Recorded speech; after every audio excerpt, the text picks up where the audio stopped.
You ever been somewhere that feels wrong, but you can't explain why? Not haunted, not cursed, just off. Well, that's how people describe the room 313 at the old Harrington Motel. A place so ordinary that you'd miss it if you blinked by just simply driving by it. It's a half dead neon sign, a parking lot that, is cracked. The weeds are growing right through it. There's a vending machine that hasn't worked since the 90s. There's probably still a surge in there.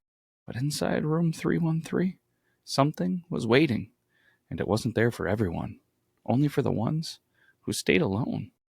Welcome back, everybody. This is another episode of Tales of the Beard, and I am the tailor of the tales, the teller of the tales. I'm the guy with the beard that tells the stories. I'm Beard Laws.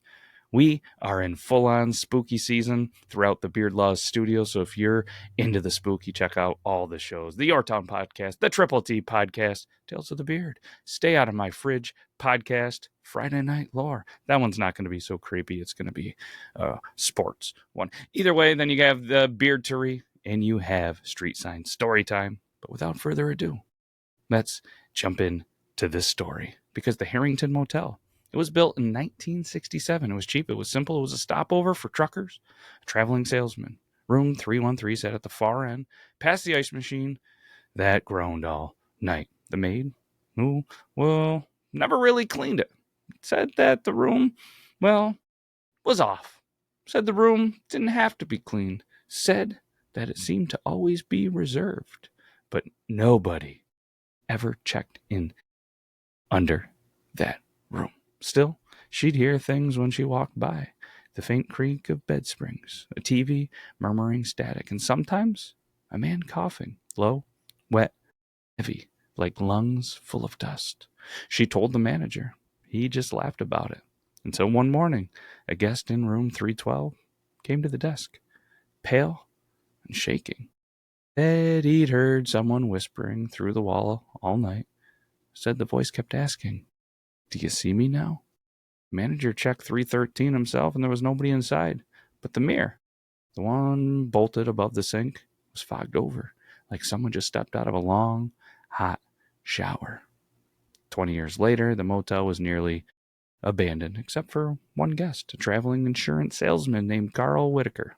He'd been driving for hours, got caught in a really heavy rainstorm, and the only vacancy left that night was, you guessed it, room 313.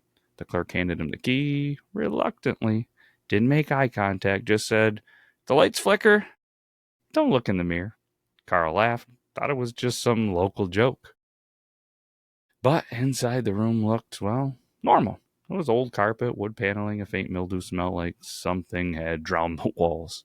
He unpacked, took a shower, wiped the steam from the mirror, but for a second, just one, he saw another man standing behind him, tall, pale, eyes black as oil.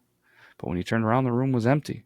But when he looked back in the mirror, the reflection hadn't moved. Carl didn't sleep that night.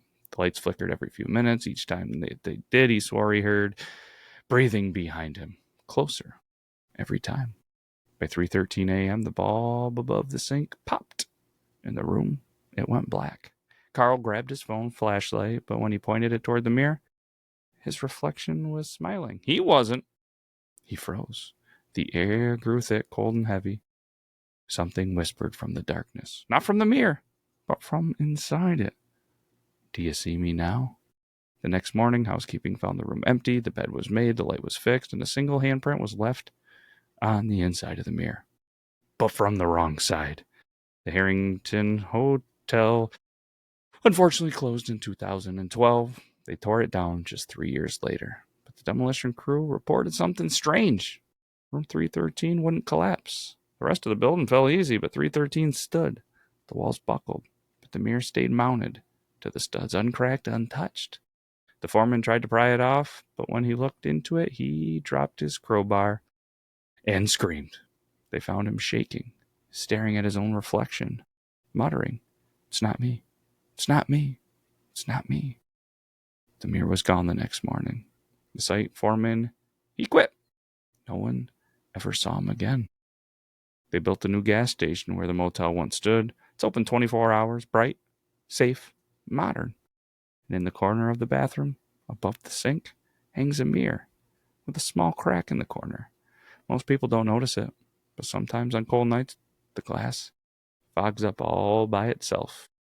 And if you look closely enough, you can see a handprint slowly pressing against the inside and a faint whisper behind your shoulder. Do you see me now? So if you ever find yourself in a quiet motel and the only room left is 313, check the mirror before you sleep.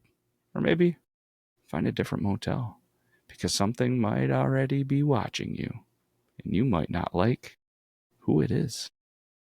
That's all we got. We'll be back next week for another episode of Tales of the Beard. Take care, everybody.